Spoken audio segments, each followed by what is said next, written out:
Hello students, good morning, good afternoon, good evening. मैं मोहकम सिंह। तो अपने पढ़ेंगे आपकी क्लास 11th इंग्लिश लिटरेचर बेटा। तो जैसे कि पता है आपके जो सिलेबस में आपकी बुक है वोवन वर्ड्स, उसका एक चैप्टर अपने ऑलरेडी कर चुके हैं, ठीक है, द लेमेंट। अब कर रहे हैं उसका एक सेकंड चैप्टर है, बहुत ही अच्छी शॉर्ट स्टोरीज है और बहुत ही आपको मोटिवेशनल तो नहीं कहूंगा बट डिडैक्टिक है, मतलब आपको समझाने वाली है, आपको एक बहुत ही अच्छी शिक्षा देगी, ठीक है। उस स्टोरी का नाम है a pair of moustaches. A pair of moustaches, मूंछों का जोड़ा, ठीक है। अ पेयर ऑफ मस्टैचेस, मूंछों का जोड़ा। तो भाई जब भी आप मूंछों का नाम सुनते हैं तो क्या दिमाग में आता है? आजकल बियर्ड का ट्रेंड तो चल ही रहा है। एक्टर्स, क्रिकेटर्स, फुटबॉलर्स या जो भी सेलिब्रिटीज हैं, फेमस है आजकल, तो नरेंद्र मोदी जी भी बियर्ड और मस्टैचेस रख रहे हैं, ठीक है। एक ट्रेंड सा हो गया है, लोगों को अच्छी लग रही है। ऐसा क्यों? तो एंशियंट टाइम तो नहीं कहूंगा, लेकिन पीछे 300-400 साल अपने भारतीय इतिहास में, इंडियन हिस्ट्री में पीछे चले जाएं तो क्या है कि मूंछों को क्या माना जाता है कि एक बहादुरी, एक डोमिनेशन, एक विरिलिटी का साइन माना जाता है कि मर्दानगी इसी में ही है कि अगर आदमी के मूंछें हैं। ऐसी कोई बात नहीं है, मूंछों वाले भी बेवकूफ हो सकते हैं, गधे हो सकते हैं। जरूरी नहीं होता मर्द वो होता है जो किसी औरत की इज्जत करना जानता हो, अपने हक के लिए खड़ा हो सकता हो और नैतिक कदरें कीमतें जानता हो, वो भी मर्द होता है, ठीक है। तो बात चल रही है, आपकी स्टोरी है अ पेयर ऑफ मस्टैचेस, जो लिखी है मुल्क राज आनंद। मुल्क राज आनंद, ठीक है जी। अ पेयर ऑफ मस्टैचेस बाय मुल्क राज आनंद, जो बहुत ही अच्छे राइटर हैं, अभी नहीं हैं अपने साथ। उनका निधन हो गया 2004 में, ही डाइड।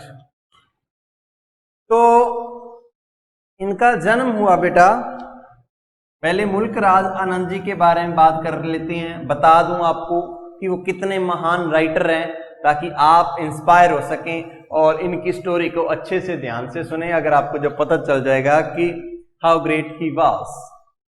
तो इनका जन्म हुआ बेटा दिसंबर 1905 एंड आई थिंक सितंबर और सितंबर 2004 में इनकी डेथ हो गई, ठीक है। मुल्क राज आनंद दिसंबर 1905 में इनका बर्थ हुआ and he died September 2004। He is one of the greatest Indo Anglian writers. Indo Anglian writers बेटा क्या होते हैं? वो इंडियन राइटर्स, वो Indian native writers who love और like you can say to write in English, जो English में लिखना पसंद करते हैं, वो क्या कहलाते हैं? Indo Anglian writers. And he was one of those greatest, ठीक है। इनके साथ और भी बहुत फेमस रहे हैं, जैसे कि गिरीश कर्नाड जी, तो अभी भी उनकी डेथ हुई है, वो बाद में हुए इनसे काफी। लेकिन जैसे राजा राव इनके साथ हुए हैं, अहमद अली इनके साथ हुए हैं, आर के नारायण इनके साथ, जो फेमस इंडो एंग्लियन लिटरेचर के जो फेमस आप कह सकते हैं कि राइटर्स रहे हैं, जिनको लोग जानते हैं। इनके इंटरनेशनल रीडर्स रहे हैं, यानी कि बहुत फेमस थे, ये पब्लिसिटी थी। इंटरनेशनल रीडर्स का मतलब यानी कि इनकी जो बुक्स थी वो ऑल ऑफ द वर्ल्ड पढ़ी जाती थी। आउटसाइड इंडिया भी इनकी बुक्स बहुत फेमस थी, लिखते इंग्लिश में थे और English is the international language, ठीक है। तो मुल्क राज आनंद जी के बारे में बात कर रहे हैं, फेमस इंडो एंग्लियन राइटर थे। इंटरनेशनल रीडर्स इनके पास थे। इनके साथ जो महान राइटर्स हुए हैं, आर के नारायण, अहमद अली, राजा राव। इनका मेन टारगेट क्या था मुल्कराज आनंद जी का, ये एक आप कह लो कि इनके दिमाग में एक मूवमेंट चल रही थी, एक खास टॉपिक को लेकर, एक खास चीज को लेकर चल रहे थे कि मैंने इसी पर ही काम करना है। And he used to concentrate, वो उनका ज्यादा कंसंट्रेशन रहता था किस पर, the poor class in Indian society. भारतीय समाज में जो पुअर लोग थे, गरीब थे, गरीब तबका, सारा गरीब कह लो या कंपैरिजन वाइज जो गरीब तबका था, जिनसे एक्सप्लॉयटेशन होता था, हु यूज्ड टू ऑप्रेस्ड, जिनका अत्याचार किया जाता था जिनके साथ, उन लोगों के बारे में ये लिखना ज्यादा पसंद करते थे।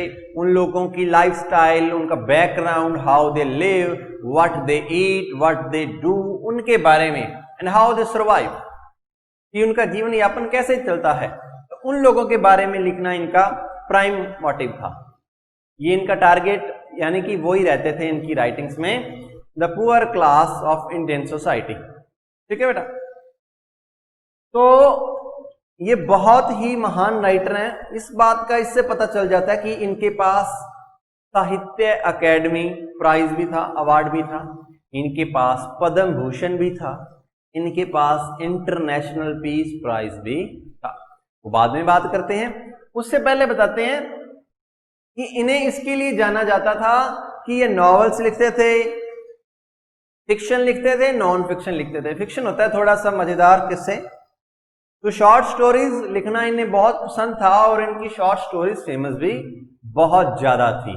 यानी कि some are based on real life incidents and some are imaginary just to give some moral values to society. आप कुछ भी समझ सकते हैं। इनका जो वर्क था उसको एक स्टेटस दिया गया, उसको गिना गया classic of modern English literature, कि मॉडर्न इंडियन इंग्लिश लिटरेचर है ना उसका क्लासिक, वैसे वाला क्लासिक नहीं, ये आज वाले मॉडर्न का क्लासिक, यानी कि नए का थोड़ा सा पुराना। ठीक है, नए की शुरुआत समझ लो। ठीक है, तो classic of modern Indian English literature का स्टेटस दिया गया इनकी राइटिंग्स को। तो ये ज्यादा ध्यान देते थे इम्पॉवरिश्ड पर, ऑप्रेस्ड पर, एक्सप्लॉइटेड पर, और जिनके साथ आप कह लो जो वाज टारगेट ऑफ मिसफॉर्चून, जो लोग दुर्भाग्य का शिकार थे। तो अब बात करते हैं कि इनकी स्टडी क्या थी। ये पैदा हुए थे खैबर में, अब वो पाकिस्तान में है। तब ये पैदा हुए ऑब्वियसली बिफोर फ्रीडम, तब भारत एक था, भारत था। ठीक है, कोई पाकिस्तान नहीं था, कोई बांग्लादेश नहीं था। तो खैबर में इनका जन्म हुआ। अब डेथ इनकी करंट इंडिया में हुई थी, शायद पुणे में, पुणे या हैदराबाद में से एक है, सॉरी कंफर्म कर लेना बेटा, इससे भी आप भी थोड़ा पढ़ लोगे इस। ठीक है, तो इनकी जो स्टडी रही है वो रही है यूनिवर्सिटी कॉलेज ऑफ लंदन, ठीक है, कैम्ब्रिज यूनिवर्सिटी, एंड उससे पहले ये पढ़े थे खालसा कॉलेज अमृतसर। सांझा पंजाब था, यानी कि पंजाब एक हुआ करता था, पाकिस्तान पूर्वी और पश्चिम पंजाब, पाकिस्तान और भारत वाला। तो तब वहां एक फेमस कॉलेज होते थे, यहाँ तो लाहौर का आता था, यहाँ अमृतसर का। तो खालसा कॉलेज अमृतसर में ये पढ़े हुए हैं, यूनिवर्सिटी कॉलेज लंदन में पढ़े हुए हैं, और फेमस यूनिवर्सिटी कैम्ब्रिज यूनिवर्सिटी में भी ये पढ़े हुए हैं। वहां से इन्होंने अलग अलग डिग्रियां प्राप्त की हैं। तो इसी कारण इंग्लिश यूनिवर्सिटीज में पढ़ने के कारण इनका जो रूटीन हो गया, इनकी जो इंक्लाइन हो गई, ये इंक्लाइन किस तरफ हो गए, और इंग्लिश लिटरेचर। तो क्या है कि ये पहले राइटर माने जाते हैं जिन्होंने पंजाबी और हिंदी की जो इडियम्स फ्रेजेस हैं, कहावतें, मुहावरे, पंजाबी एंड हिंदी, उनको खींच के किस में ले आए, इंग्लिश लैंग्वेज में घुसेड़ दिया। यही फायदा है ना, कोई भारतीय कोई इंडियन इंग्लिश का यूज करे तो अपनी नेटिव लैंग्वेज को ऊपर ले जाता है। तो इन्होंने क्या किया, पंजाबी की, यानी कि इनका जो टच था वो इस पंजाब से बिलोंग करते थे, इस पंजाब एरिया में काफी रहे, पुराना पंजाब था जो। तो पंजाबी और इंडिया तो था ही था, तो इंडियन यानी कि आप कह सकते हो हिंदी वाली सारे देश की काफी सारी इडियम्स को इन्होंने खींच कर किस में ले आए, इंग्लिश में ले आए, इंग्लिश में इन्होंने यूज किया। तो इतना अपने इनके बारे में पढ़ चुके हैं। तो अब इनको जो जो अवार्ड मिले हैं बेटा, ठीक है, क्या मिले इनको, अवार्ड मिले हैं इनको 1953 में मिला international peace prize, international peace prize. 1967 में बेटा इनको मिला Padma Bhushan, Padma Bhushan. It is India's 4th highest award, 4th highest बेटा। पहले नंबर पे आता है भारत रत्न, फिर 3rd highest, sorry, Bharat Ratna, Padma Vibhushan, Padma Bhushan and Padma Shri. तो इनको तीसरे नंबर पे मिला पद्म भूषण। तो India 3rd highest prize winner हैं, भारत का तीसरे नंबर का हाईएस्ट प्राइज इन्हें मिल चुका है। उसके बाद 1971 में इन्हें बेटा मिला Sahitya Academy award, Sahitya Academy award. 1953, 1967 and 1971 में international peace prize, Padma Bhushan and Sahitya Academy award. तो अब आपको पता चल ही चुका होगा कि कितने महान राइटर की शॉर्ट स्टोरी अपने पढ़ने जा रहे हैं। तो अब प्यारे बच्चों अपने करते हैं शॉर्ट स्टोरी को शुरू। A pair of moustaches. There are 2 characters. One is Seth Ramanand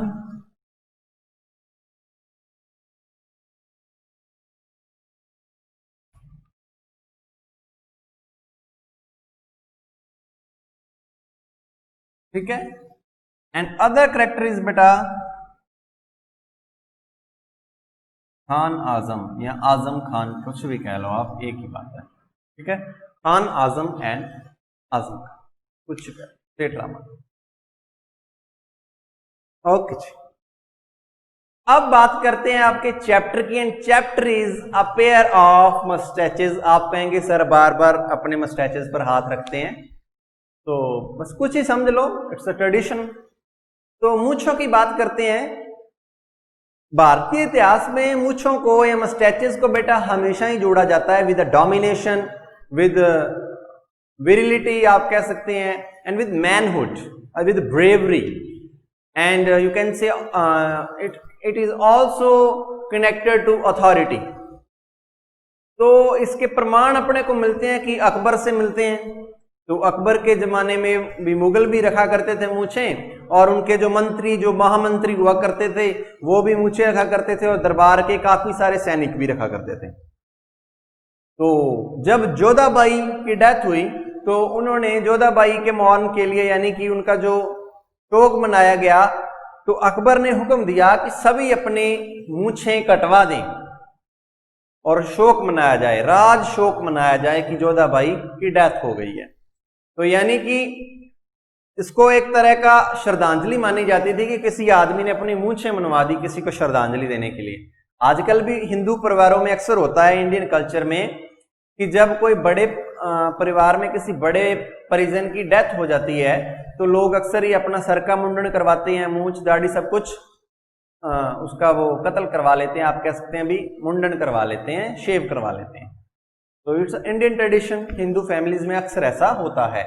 यानी कि वो आदमी अपना सब कुछ त्याग करके उस बड़े को क्या देता है, श्रद्धांजलि अर्पण करता है। और माना जाता है कि मूंछ नहीं तो कुछ नहीं। आपने फिल्म भी देखी होगी शराबी, शायद अमिताभ बच्चन की, नहीं तो आपके माता पिताजी ने तो जरूर देखी होगी, जिसमें कहते हैं मूंछें हो तो नथु लाल जैसी, वरना ना हो। तो this is story based on moustaches. तो उसके पहले बताया जाता है, स्टोरी की प्रीफेस दिया गया है कि बेस बनाया गया कि मूंछों पर ही बात क्यों। तो मूंछों को मैंने आपको बताया कि इंडियन हिस्ट्री में दे हैव सम वैल्यूज, उनका कुछ इतिहास है, बैकग्राउंड है। तो उसके बाद क्या हुआ कि और मूंछों की कहानी आपको पता चलती है कि मान लो पुराने राजा महाराजाओं की जितनों की भी आप बेटा तस्वीर देख लें, महाराणा प्रताप, आप महाराजा बीका सिंह, सवाई मान सिंह, छत्रपति शिवाजी, किसी की भी पिक्चर आप उठा लें और उस पिक्चर पे मान लो मूंछ ना लगी हो, मान लो किसी भी राजपूत ब्रेव का उसका हीरो का पिक्चर हो, साइड पोज हो, तो उसमें क्या दिया जाता होता है, बड़ी सी मूछ लगाई जाती है, जितनी बड़ी मूछ हो सकती है वो लगाते हैं, ठीक है, वो ऐसे करके दिखाई जाती है कि देखो कितनी बड़ी मूछ आ रखी है ऐसे साइड से, ठीक है।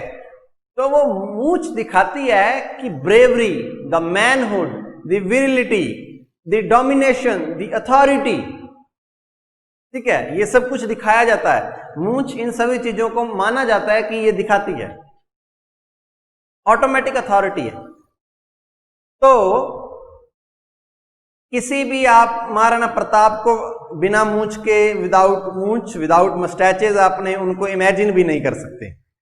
उनका जो रोब है वो खत्म हो जाएगा, उनका जो वर्चस्व कह लो आप किसी और बड़े को सोच लो, पुरानी फिल्मों के विलेन आजकल भी होते हैं, तो आप इब्राहिम दाऊद को ले लो, किसी को भी ले लो, तो बड़े बड़े villains they used to keep moustaches, उनकी मूछें हुआ करती थी, अथॉरिटी, डोमिनेशन को दिखाती हैं, ठीक है, उनको लगता था कि इनसे अपना प्रभाव ज्यादा पड़ता है। आजकल सभी रख रहे हैं सेलिब्रिटीज, मैंने आपको पहले बताया, तो आजकल तो ये ट्रेंड है, तो ट्रेंडिंग में मोदी जी भी भाग ले रहे हैं, तो उन्होंने भी मुस्टैचेस रखी हैं, एक अच्छी सी बियर्ड बढ़ा रहे हैं वो, ठीक है। क्रिकेटर्स तो आजकल अच्छा खासा ट्रेंड चल रहा है, गब्बर तो हर समय, और जडेजा भी मूंछों को ताव देता रहता है, ठीक है। तो आप इस बात को अंग्रेजों के जमाने से भी समझ सकते हैं, जब ब्रिटिशर्स इंडिया में आए तब तक जो इंडियन थे, all the Indians used to keep moustaches, but only high class discrimination को बताने लगी थी मस्टैचेस, कि जो गरीब तबका था, जो पुअर क्लास, उनकी मूछें नहीं हुआ करती थी, वो उनको मूछ रखना अलाउड ही नहीं था। लेकिन जो बड़े जिम्मेदार थे, जो बड़े लोग थे, शाहूकार थे, वो क्या करते थे, मूछ रखते थे। मूछ बता देती थी कि ये आदमी का बैकग्राउंड क्या है, मूछ का स्टाइल, कि ये राजपूत है, ये योद्धा है, या ये बनिया है, या ये कुछ भी है, उसका पता लग जाता था कि ये किस क्लास का आदमी है। उसकी मूछों के स्टाइल डिफाइन किए गए हुए थे पुराने टाइम में। तो जब ब्रिटिशर्स इंडिया आए तो उन्होंने देखा, भाई यहां जो राज कर रहे हैं, यहाँ जो राजा महाराजा हैं, उन सभी के क्या हैं, मूछें हैं। तो उन्होंने देखा भी ये तो अपने को सीरियस नहीं लेंगे, वो क्लीन शेव्ड थे, बिल्कुल चिकने।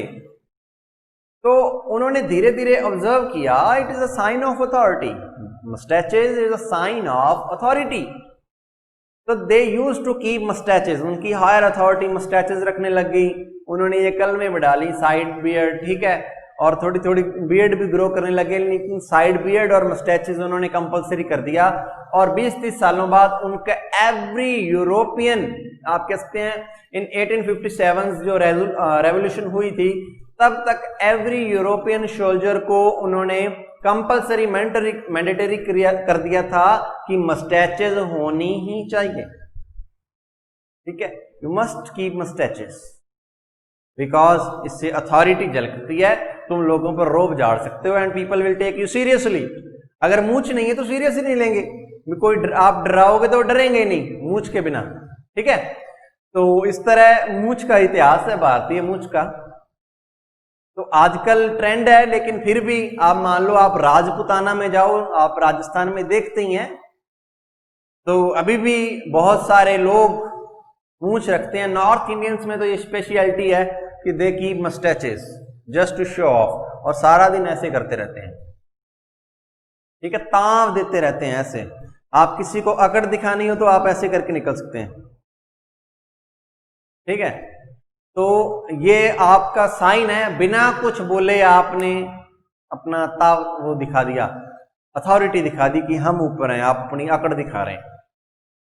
तो यही कहानी आपकी शॉर्ट स्टोरीज में है, अ पेयर ऑफ मस्टैचेस, ठीक है बेटा। तो क्या होता है, इसमें दो कैरेक्टर्स हैं, एक है सेठ रमानंद, एक खान आजम। तो जैसे मैंने आपको बताया कि क्लास डिस्क्रिमिनेशन बताती थी मूछें, कि आम लोगों को तभी मूछ रखना अलाउड नहीं था। This story is before independence, यानी कि ब्रिटिशर्स थे, लेकिन एक आम गांव की कहानी डिस्प्ले की गई है, आपको बताई गई है, एक्सप्लेन की गई है।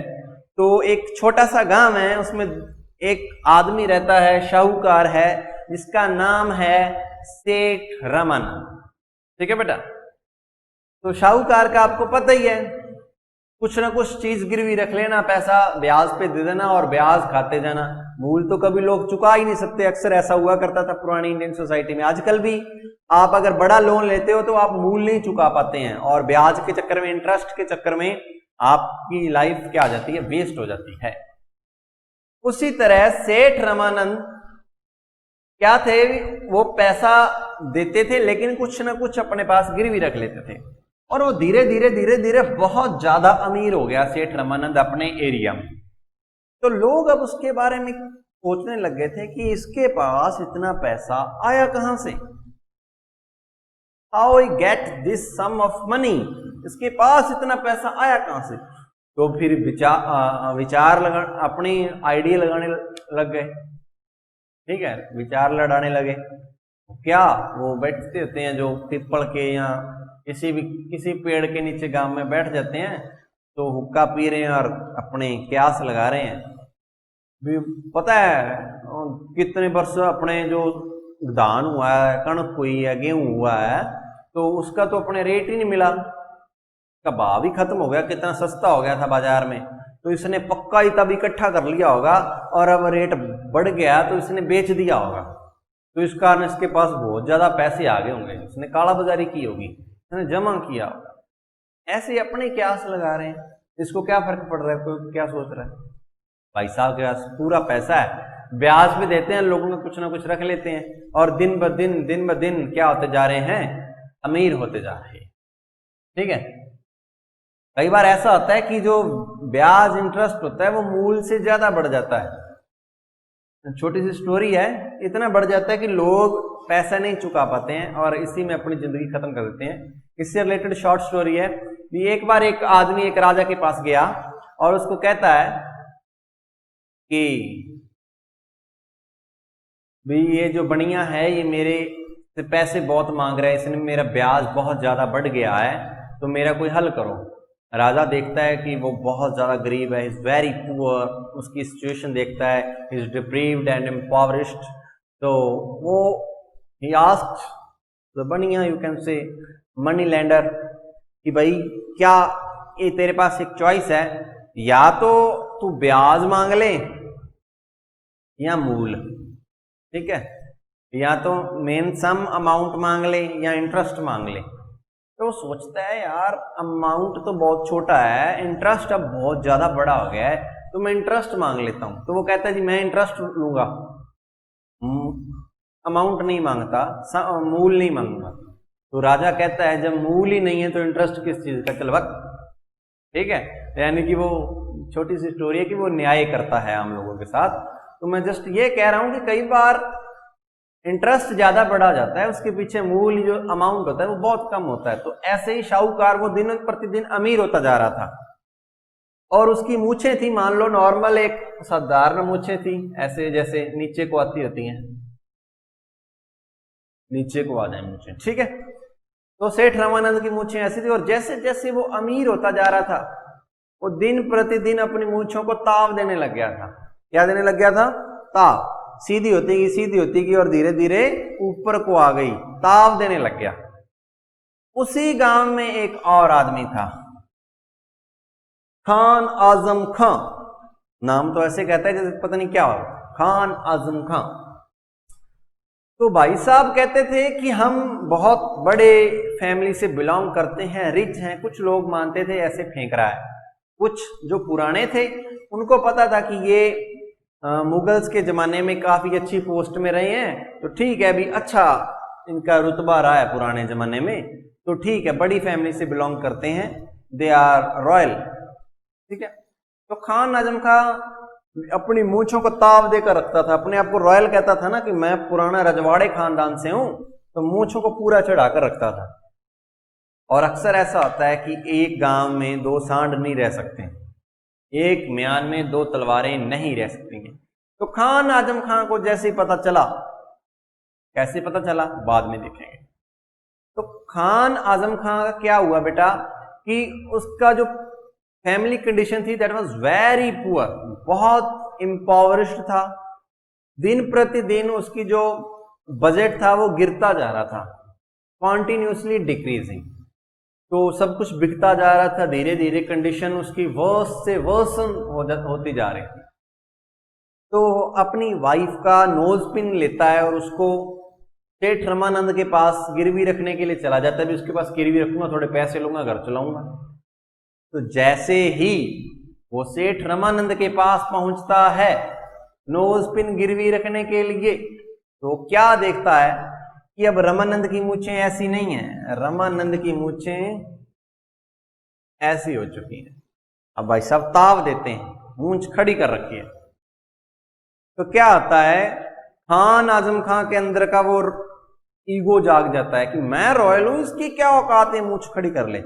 चाहे अपने पास पैसा नहीं है, उसके पास खुद बहुत गरीब है, लेकिन अकड़ नहीं जाती। वो रस्सी जल गई लेकिन बल नहीं गया। तो क्या है, वो सेठ को कहता है, ए रमानंद, ए सेठ, तेरी क्या औकात, हाउ डेयर यू, कि तुमने इतनी बड़ी मुस्टैचेस रख रखी हैं, तुम ताव दे रहे हो। ठीक है। तो वो रमानंद कहता है, भाई तू कहते तो नीचे कर लेता हूँ, काम बता। वो कहता मैं गिरवी रखने आया हूँ।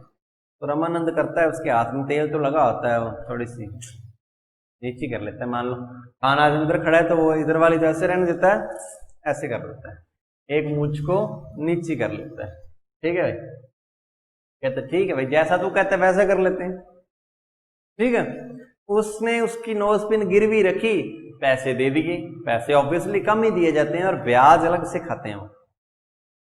जैसे ही खान आजम जाने लगा तो देखता है कि सेठ जी की दूसरी मूंछ तो अभी भी ताव में है, अभी भी ऊपर है।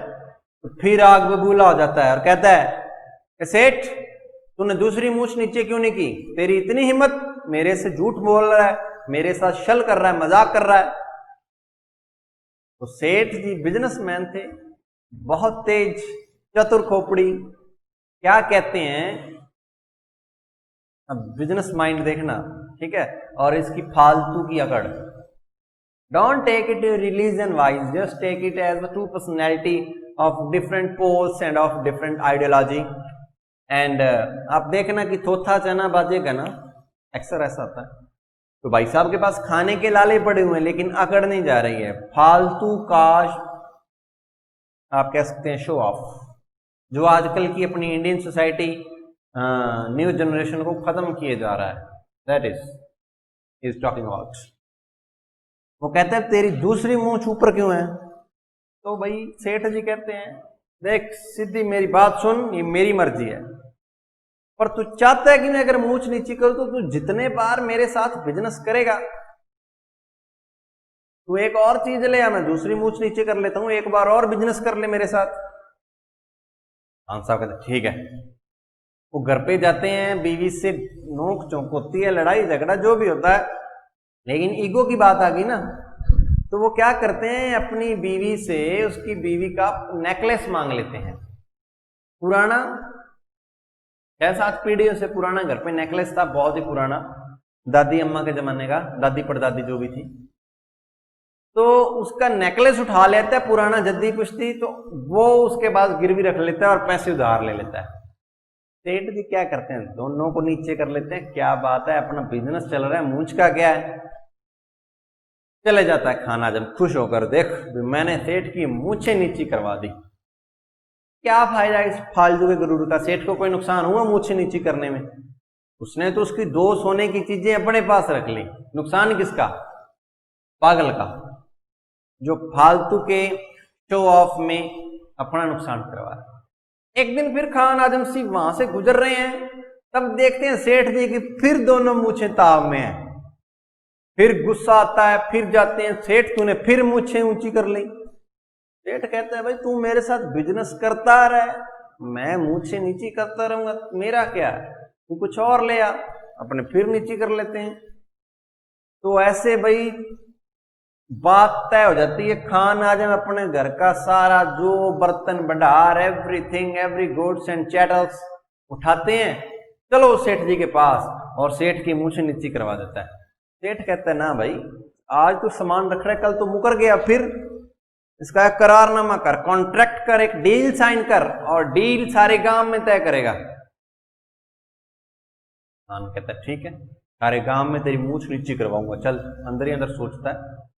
सारे गांव में जाते हैं, एक कॉन्ट्रैक्ट साइन करते हैं। आजकल उन्हें स्टैम्प पेपर कहते हैं, पुराने जमाने में उन्होंने कुछ भी साइन किया, उस पर लिखा कि मैं बर्तन अपना सब कुछ बेच रहा हूँ, गिरवी रख रहा हूँ, दोबारा नहीं मांगूंगा जब तक मैं इनका ब्याज, इसका मूल नहीं चुका देता हूँ, ठीक है। और सेठ अपनी मूछ नीची रखेगा। सेठ ठीक है, मूछ नीची, सारा सामान रख लिया, पैसे थोड़े कम करके, जितने भी कम करके उन्होंने देने से वो दे दिया, काट लगाते रहते हैं, दे दी भाई, लेकिन सारा सामान भी ले लिया, इंटरेस्ट लेंगे वो अलग से। खान आजम बहुत खुश रहा है, मैंने देखो मूछें नीची करवा दी, मेरी अकड़ है, मैं रॉयल हूं। सेठ जी घूमते हैं, दूसरी तरफ जाते हैं, जाते जाते कह रहे हैं मेरे तो दादा परदादा सारे रॉयल हैं, खानदानी रॉयल तो मैं हूं। और फिर मूछों को ताव दे देते हैं।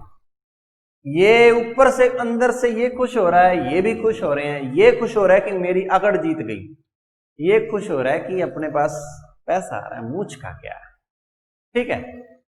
तो ये जो स्टोरी है, हिज स्टोरी एंड्स, स्टोरी क्या बताती है कि फालतू के शो ऑफ में, अकड़ में, जिसका कोई फायदा नहीं है। Society will not give you anything for showing off. आप गुच्ची की बेल्ट पहन लें, आप नाइकी के शूज पहन लें, आप अरमानी की आप स्पेक्स लगा लें, एडिडास की आप टोपी पहन लें, आप लेविस की शर्ट पहन लें, आप रैंगलर की पैंट पहन लें, कुछ ही कर लो बेटा, रोलेक्स की घड़ी लगा लो, कुछ ही कर लो, लोग गाली निकालेंगे, कहेंगे 2 नंबर का है, कोई फायदा नहीं है। इतना मूछ को ताव दे दो, अगर आपके पास वो गुण नहीं है, आपके पास वो चीज नहीं है, अकेले मूछ को ताव देने से आप राणा प्रताप शिवाजी नहीं बन जाएंगे, ठीक है। तो स्टोरी यही आपको एक मॉरल वैल्यूज आपको सीख दे रही है कि be simple and be man of words, be man of, you can say, of good deeds. अच्छे कर्मों वाले आदमी बनो, नॉलेजेबल बनो, एक अच्छे गुणों वाले, कुछ महान बनो, समझ रहे हैं, तुम महान बनो। गांधी जी के विचार, सादा जीवन उच्च विचार, सादा पहनो बड़ा सोचो, ठीक है, अच्छा पहनना पहनो, दैट्स योर चॉइस, बट वो फेक नहीं होना चाहिए कि अंदर से तो पता है मर रहे हैं, घर पे कुछ भी नहीं है, घर से आप अपने माता पिता के साथ झगड़ा करके बड़ा फोन लेके आ रहे हैं कि मैं दिखाऊंगा सोसाइटी को, घर से झगड़ा करके एक बड़ा मोटरसाइकिल ले रहे हैं, रेसिंग बाइक ले रहे हैं, बुलेट ले रहे हैं, उसका कोई फायदा नहीं है। इट वॉन्ट पे यू, वो आप पर कर्ज चढ़ाएगा और कर्ज एक दिन आपको खत्म कर देगा, ठीक है। Live simple, live high and be happy. Thank you for the chapter and question answer देख लें अपने, इसके 2-3 हैं। तो फर्स्ट इज बेटा,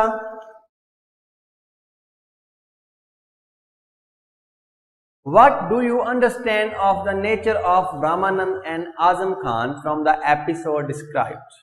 आप उनके नेचर से क्या समझते हैं? तो पता चलता है कि Ramanand was very acute, very acumen, very clever, very wise businessman. उसका कंप्लीट फोकस था, वो अपने बिजनेस पर था। उसने शो ऑफ पर कभी ध्यान नहीं दिया। he was fully concentrated on his business. और खान आजम क्या था? Khan Azam was a showy person, just he used to flaunt and boast, there was nothing in him. Second is, identify instances in the story that show the business acumen of Ramanand. Acumen, business की समझ किस चीज से पता चलती है कि वो बहुत ही चतुर था, उसने अपनी मूंछें नीची करने में भी अपना कोई बुराई नहीं समझी, उसकी सिर्फ किससे मतलब था? अपने बिजनेस से। Last one, both Ramanand and Azam Khan seem to have very fixed views.